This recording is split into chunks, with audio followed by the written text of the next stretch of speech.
Hi friends, তো প্রতিদিনের মতো আবারও আজ লাঞ্চ ভিডিও নিয়ে চলে এসেছি। এই যে এখানে করেছি ভাত, এটা প্রতিদিনের একই ব্যাপার। ভাত, এখানে লেবু কেটে নিয়েছি,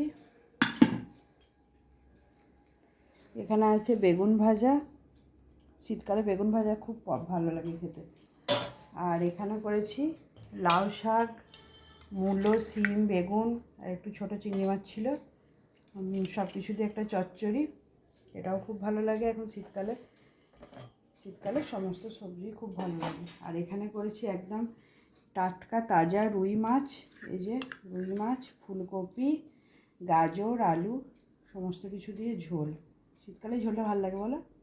ফাটাফাটি। ধনে পাতা দিয়েছি, ভালো লাগবে খেতে একদম।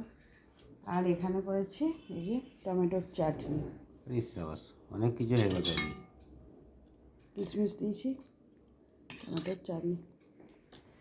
এই হলো রান্নাবান্না। এখন খেতে দিয়ে দেবো, স্কুল যাবে, পরীক্ষা আছে মেয়ে। ঝোলের কালারটাও দারুণ এসছে। হ্যাঁ, তা এখন এই পর্যন্তই, আবার দেখা হচ্ছে পরে, টাটা।